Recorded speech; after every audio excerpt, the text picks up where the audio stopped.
Okay, Bismillahirrahmanirrahim. My name is Muhammad Harith bin HAZRILHASNIE.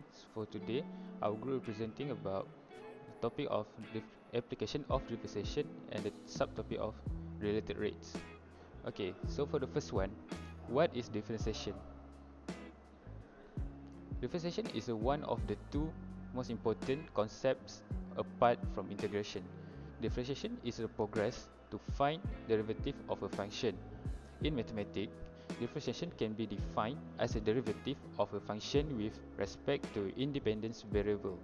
But in calculus, differentiation can be applied to measure the function per unit change in the independent variables. Okay, for the second one, why do we use differentiation? We use differentiation to find the rate of change of velocity with respect to time or acceleration. And we use differentiation to find the rate of change of x with respect to y, which on graph of y against x is the gradient of the curve. Other than calculus, application of differentiation are used in science, engineering, physics, and any other things that are related rates. Okay, related rates problems involve finding a rate which a quantity change by relating that quantity to other quantities whose rates of change are known. Related rates problems are problems that involve two or more variables that change is usually with the respect of time. Assalamualaikum warahmatullahi wabarakatuh. My name is MUHAMAD bin ROSLI. So I will continue the next section, the next part. So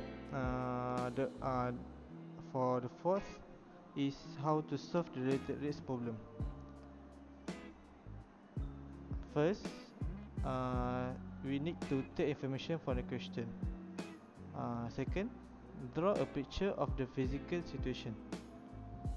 The third, write an equation that related the quantities of interest. For the fourth, take the derivative with respect to time of both sides of equation. For the last one, solve for the quantity. So we will continue with the question. So Harith will continue the question for the example. Let's go. So, what we need first to do is read the question. A 5-meter ladder is resting against the wall. The bottom is initially 3 meters away from the wall. So we know that here is 3 meters and is being pulled away from the wall at a rate of 0.05 meter per second. How fast is the top of the ladder sliding down when the bottom of the ladder is 4 meters away from the wall? So I think what's easiest is we need to extract the information from the question first. So we know that the ladder is 5 meters. So we know that here is 5 meters. It's resting against the wall. The bottom is initially 3 meters away, so this is 3 meters, and the wall is being pulled away from the wall at a rate of 0.05. So let's say that here we call it the floor, say as x, and the ladder we call it as y, and the wall we call it as z. So by this information, we know that the rate of dx over dt is equal to 0.05. This is because it's changing the length from the bottom of the ladder to the wall. So dx over dt is changed. So x is initially 3 meters away. So x is initially 3 meters away, and the ladder is what we call is y. So y is 5 meters because the ladder is 5 meters long. So dy over dt is 0 because the rate of the length of the ladder is never changing. So the next information that we don't have is dz over dt. We need to find this. We need to find dz over dt, and we also do not have the z, the height of the wall. So what we need to do is, what I can see from this question is we can use the Pythagorean theorem because this is a right angle triangle. So So this is y, this is z, and this is x. So what we can do is y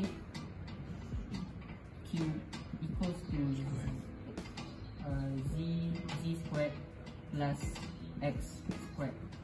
So we can, by the information that the question has given us, we can substitute the information into here. So we know what y is. So y is 5 over 5 squared, and z is, we don't know what z yet, so we need to find z, and x is 3 squared. Wait. No, x is wrong. Sorry. So x is 4 meters away when we, so this is wrong. X is 4, this is 4. Sorry. So continue. So this is 25, z is still z, and 4 is 16. We move the 16 here. 25 minus 16 is z squared, and this is 9 z squared. So we move the square to here, and then we get 3 over 3z. So we know that z is 3 meters. So now we can use the differentiate. We can differentiate this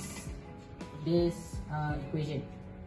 So what we have to do is we rewrite the equation as per so. Okay, that's it. And we need to differentiate all of this, d over dt.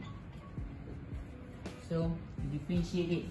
So 2y, because we need to multiply the y by 2, and n is minus by 1. So 2y dy dt. As we differentiate it, y. So the y goes to here, and it becomes dy over dt. And then z becomes 2z dy over dt. Same concept. I mean dz over dt, sorry.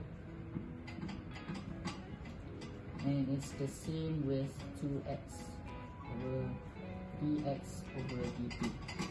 So by the information that we got from here, we can also substitute this information to this equation. But first, we can see that we can also simplify this one. So we can cut here, cut here, cut here, and we got y dy over dt. This is because all of them are 2, so we can divide them by 2.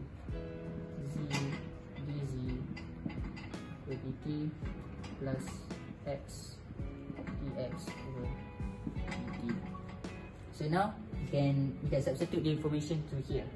So y equals to 5. 5 dy over dt is 0 because the rate of change for the ladder is none, because it never changes.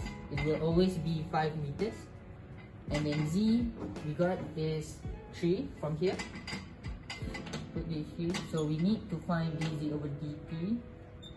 So we don't change that, we don't touch that. So change here, we substitute by 4. X dx over dt is 0.05.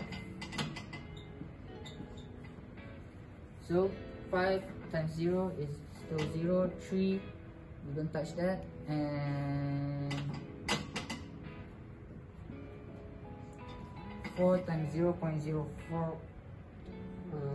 4 times 0.05 is, wait, let me calculate this. Can I have a calculator?